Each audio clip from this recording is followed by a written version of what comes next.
Enko Capital is focused on investing in opportunities across the African continent, and one of the investment avenues it targets is high-yielding fixed income available in the African debt market. Alain Nkontchou, who's partner at Enko Capital Management, joins me now with some insight on the investment opportunity waiting to be tapped. Thanks so much, Alain, for your time this evening. So, how are you rating investor appetite for fixed income securities issued by African corporates and sovereigns, whether it be denominated in local or hard currencies across the continent right now? I guess what we could say is that right now the interest for Africa, fixed income, is actually quite high, just due to the global, macro environment. In actual fact, the whole world has faced a very large monetary expansion as a response to the pandemic, and in doing so, that has depressed, yield level across the world, and Africa tend to benefit from that.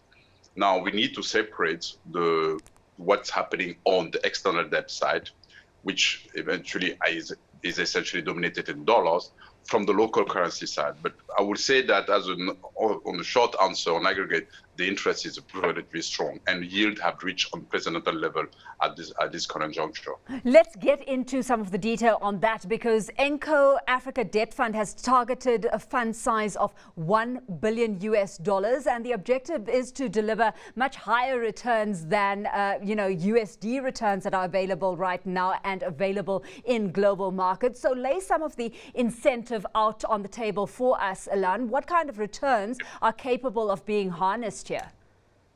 Okay, I guess I can only take a clue from the past, right?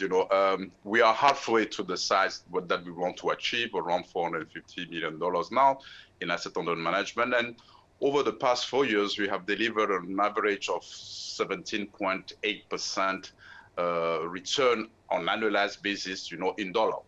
So this is relatively commendable, I would say, but nevertheless has to be adjusted according to the environment. And I believe that based on what I just said recently, the fact that yield levels are quite low from a historical perspective, we'll be happy to deliver for the next futures somewhere around double-digit type of return, and that's what we are aiming for. Is that then the bottom line when it comes to the diversification benefit of fixed income for African pension funds, or is there more to it than just that?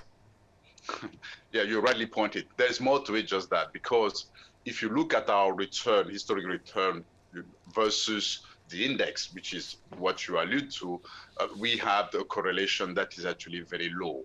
In actual fact, on a standalone basis, this kind of return do not really exist in Africa. So what it means is that we have to be a bit more proactive and more creative and more opportunistic in the way we actually define our investment profile. And I agree with you, the way to come about and deliver this kind of excess return is by providing ourselves with a certain amount of flexibility, agility around the cycle, and understand exactly, the impact that global macro can have at some point in driving yields versus local dynamic.